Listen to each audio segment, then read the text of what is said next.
ಪಕ್ಷದ ನಿಷ್ಠೆಯನ್ನು ಇಟ್ಕೊಂಡಿರ್ತಕ್ಕಂಥವರಿಗೆ ಭಾರತೀಯ ಜನತಾ ಪಕ್ಷದಲ್ಲಿ ಇವತ್ತು ಅವಕಾಶಗಳಿಲ್ಲ ಅಂತಕ್ಕಂಥದ್ದನ್ನ ಇವತ್ತು ನಾವು ನೋಡ್ಲಿಕ್ಕೆ ಪ್ರಾರಂಭ ಆಗಿದೆ.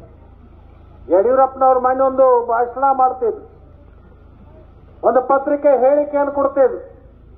ಜಗದೀಶ್ ಶೆಟ್ಟರ್ ಅವರಿಗೆ ನಾವು ಮುಖ್ಯಮಂತ್ರಿ ಮಾಡಿದ್ದೀವಿ, ವಿರೋಧ ಪಕ್ಷದ ನಾಯಕನ ಮಾಡಿದ್ದೀವಿ, ಇವ್ರಿಗೇನು ಕಡಿಮೆ ಮಾಡಿದ್ದೀವಿ, ಇವ್ರು ಯಾಕೆ ಬಿಟ್ಟು ಹೋದ್ರು ಅಂತೇಳಿ ಯಡಿಯೂರಪ್ಪನವ್ರು ಕೇಳ್ತಿದ್ರು. ಯಡಿಯೂರಪ್ಪನವರೇ, ಪಕ್ಷ ನಿಮ್ಮನ್ನು ಮುಖ್ಯಮಂತ್ರಿ ಮಾಡಿದಾಗ ಈ ಪಕ್ಷವನ್ನು ಬಿಟ್ಟು ಕೆಜಿಪಿ ಯಾಕೆ ಮಾಡ್ರಿ ಅನ್ನುವಂಥದ್ದು ನೀವು ಒಂದ್ಸಲ ಹೇಳ್ಬೇಕಲ್ಲ.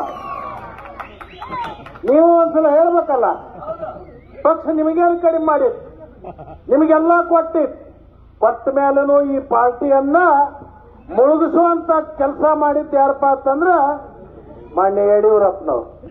ಈಗ ನಮಗೆಲ್ಲ ಬೋಧನೆ ಮಾಡಕ್ ಶುರು ಮಾಡಿದ್ರು. ಲಕ್ಷ್ಮಣ ಸವದಿಗೆ ಏನು ಕಡಿಮೆ ಮಾಡಿದ್ದೀವಿ, ಜಗದೀಶ್ ಶೆಟ್ಟರಿಗೆ ಏನು ಕಡಿಮೆ ಮಾಡಿದ್ವಿ, ಅಪ್ಪ ನಿನಗೆ ಏನು ಕಡಿಮೆ ಮಾಡಿತ್ತಪ್ಪ? ಎಲ್ಲರೂ ನೀನು ತಂದೆ ತಂದೆ ಅಂತ ಅಪ್ಪ ಅಪ್ಪ ಅಂತ ಕರೀತಿದ್ವಲ್ಲ, ನಿನಗೇನು ಕಡಿಮೆ ಮಾಡಿದ್ದು ನಾವು? ಇಲ್ಲಿ ಬಂದ ನಾಳೆ ಕೇಳ್ತಾರಂತ, ನಾಡ್ದು 2-3 ದಿವಸ ಬರೋರ್ದ ಲಕ್ಷ್ಮಣ ಸವದಿಗೆ ಏನು ಕಡಿಮೆ ಮಾಡಿದ್ದು ಅಂತ ಕೇಳೋದು. ನಾನು ಕೇಳ್ತೀನಿ, ನಿನಗೇನು ಕಡಿಮೆ ಮಾಡಿದ್ದು? ಕೆಜಿಪಿ ಯಾಕೆ ಮಾಡಿದಿ?